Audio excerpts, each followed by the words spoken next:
That woman is part of a broader left-wing network to attack, to dox, to assault, and to make it impossible for our ICE officers to do their job. She was trying to ram this guy with her car. He shot back. He defended himself. He's already been seriously wounded in law enforcement operations before, and everybody who's been repeating the lie that this is some innocent woman who was out for a drive in Minneapolis when a law enforcement officer shot at her, you should be ashamed of yourselves. Every single one of you.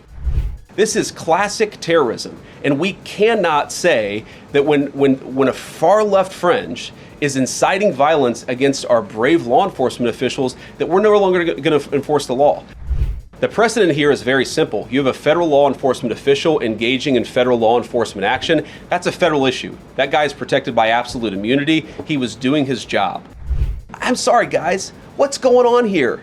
You guys are meant to report the truth. How have you let yourself become agents of propaganda of a radical fringe that's making it harder for us to enforce our laws? So many of you to plaster all over the media that this was an innocent woman and that the ICE agent committed murder, which is what many of you have said explicitly and some of you have said implicitly. That's what I have an objection to. The idea that this was not justified is absurd. The reporting over this has been one of the biggest scandals I've ever seen in media. I've never seen a case so misrepresented and misreported when you have a guy who is defending himself and is now being treated as some sort of federal assassin by so many of the people in this room. When I was actually walking out here, somebody sent me a photo of a CNN headline about what happened in Minneapolis. And this is the headline, I'm just gonna read it. Outrage after ICE officer kills U.S. citizen in Minneapolis. Well, that's one way to put it, and that is the way that many people in the corporate media have put this attack over the last 24 hours. And I say attack very, very intentionally, because this was an attack on federal law enforcement. This was an attack on law and order. This was an attack on the American people. The way that the media, by and large, has reported this story has been an absolute disgrace, and it puts our law enforcement officers at risk every single day. What that headline leaves out is the fact that that very ICE officer nearly had his life ended, dragged by a car 6 months ago, 33 stitches in his leg. So you think maybe he's a little bit sensitive about somebody ramming him with an automobile? What that headline leaves out is that that woman was there to interfere with a legitimate law enforcement operation in the United States of America. What that headline leaves out is that that woman is part of a broader left-wing network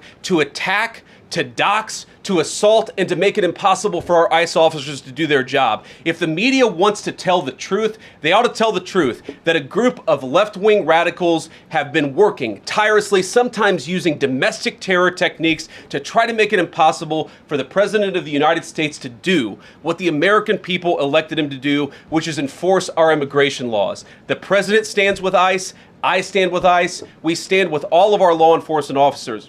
And part of that is recognizing that you people in the media, not everybody in this room, but many people in this room have been lying about this attack. She was trying to ram this guy with her car. He shot back. He defended himself. He's already been seriously wounded in law enforcement operations before, and everybody who's been repeating the lie that this is some innocent woman who was out for a drive in Minneapolis when a law enforcement officer shot at her, you should be ashamed of yourselves. Every single one of you. Questions? Thank you, Mr. Vice President. I wanted to read a quote from Tim Walz earlier today. He said, "When things looked bleak, it was Minnesota's first that held the line for the nation on July 3rd, 1863, and I think we may be in that moment now." Can you comment on his rhetoric and Mayor Jacob Frey and whether they want to see unrest in Minneapolis? Well, that's very tough rhetoric from a guy who just quit because his fraudulent activities have been uncovered. Look, Tim Walz is a joke. His entire administration has been a joke. The idea that he's some sort of freedom fighter, he's not. He's a guy who has enabled fraud and maybe in fact has participated in fraud. That's what this new Assistant Attorney General position is going to find out. I don't care what Tim Walz says. I care about getting to the bottom of this fraud for the American people, and I care about enforcing the nation's immigration laws. That's what we're going to stay focused on. Vice President, a related question here. I mean, Democrats have accused ICE of murder. They've said they're targeting Americans. They've told ICE to get the F out of Minnesota.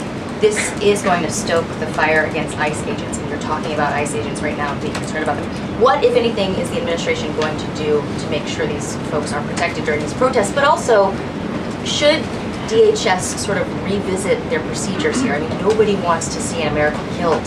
Are there changes that need to be made to make sure something like this doesn't happen again? Look, first of all, of course, nobody wants an American citizen to be killed. This is absolutely a tragedy, but it's a tragedy of the making of the far left.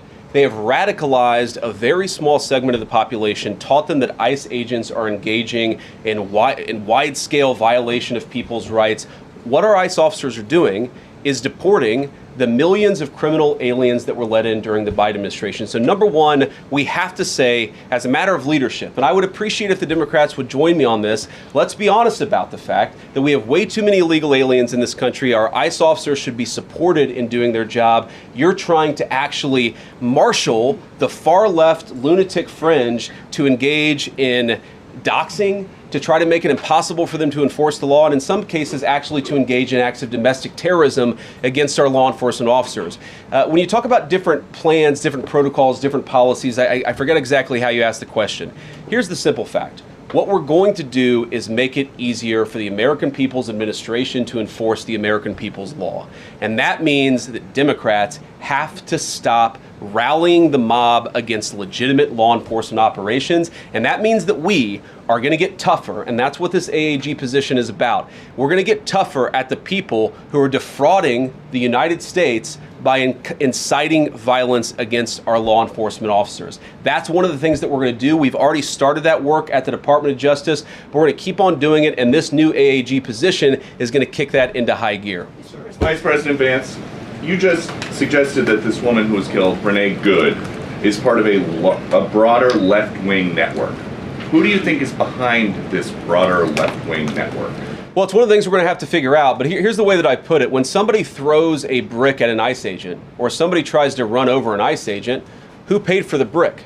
And who told protesters to show up and engage in violent activity against our law enforcement officers?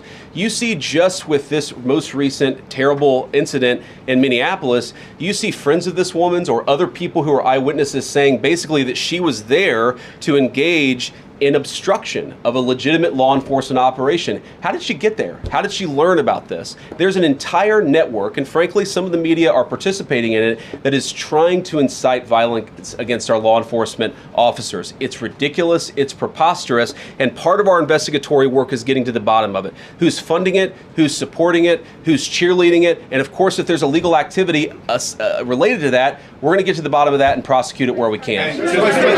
Vice President, thank you for taking questions today.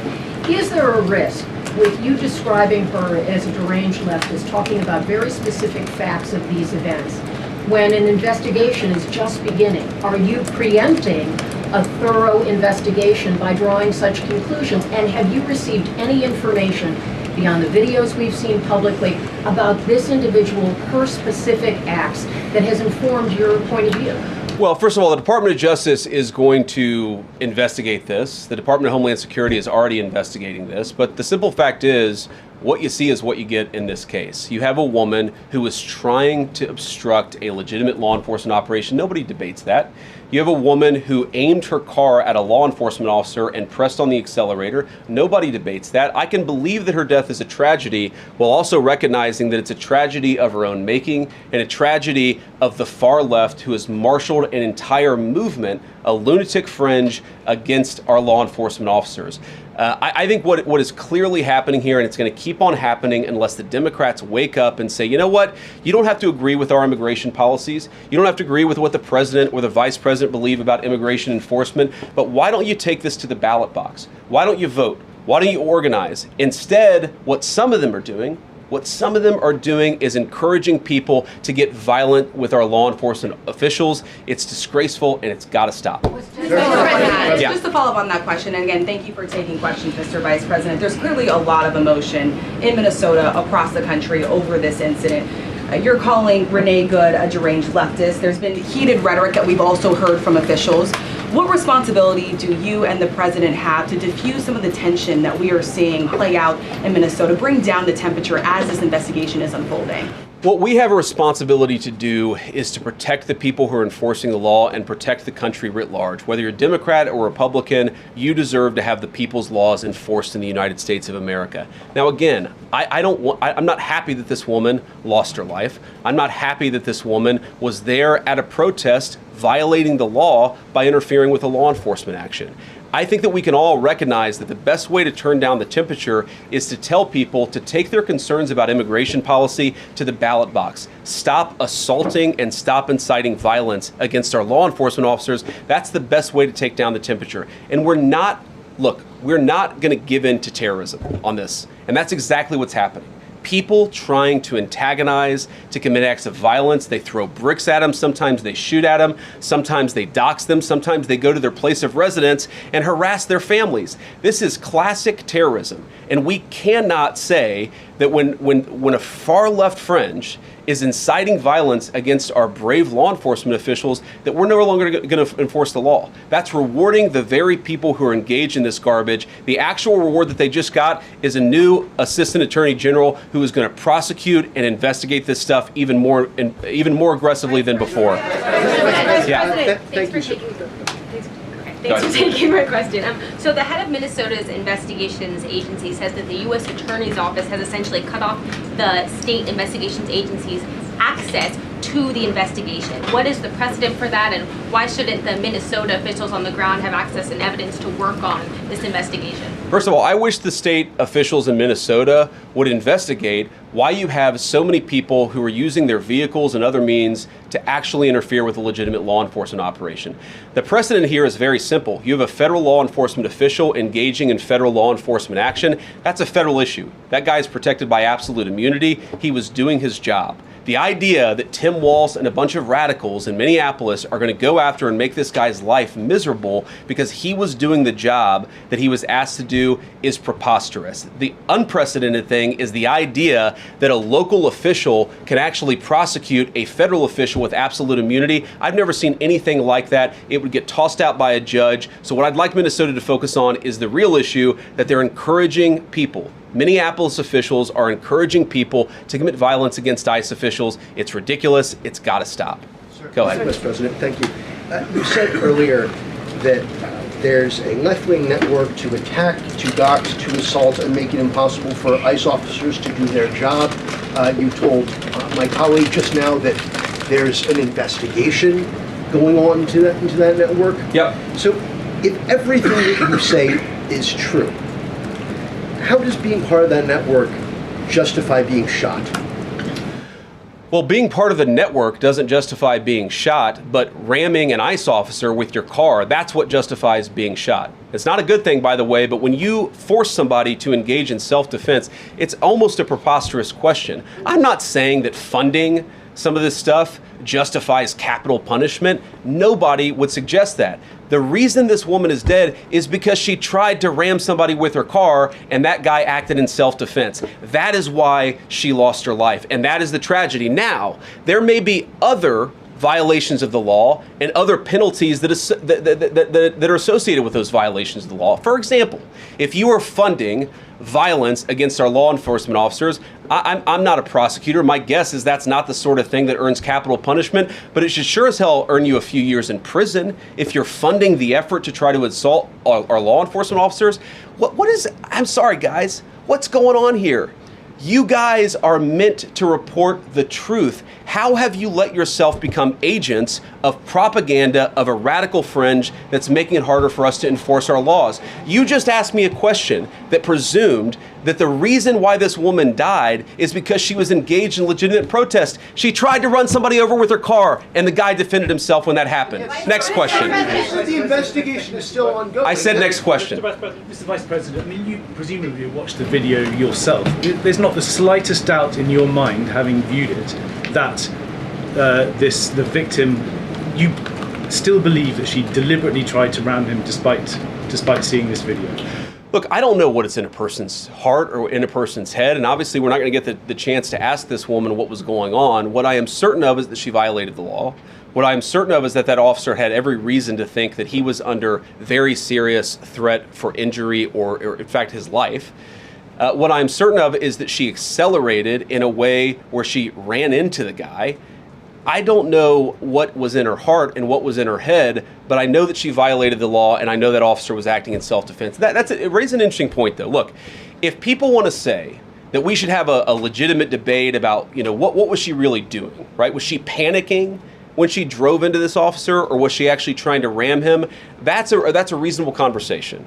What's not reasonable is for so many of you to plaster all over the media that this was an innocent woman and that the ICE agent committed murder, which is what many of you have said explicitly and some of you have said implicitly. That's what I have an objection to. The idea that this was not justified is absurd, and I think everybody knows it in their heart. Yeah. Mr. Vice President, in the green jacket. Taking down the temperature, it seems like political violence is ratcheting up and riots could be around the corner.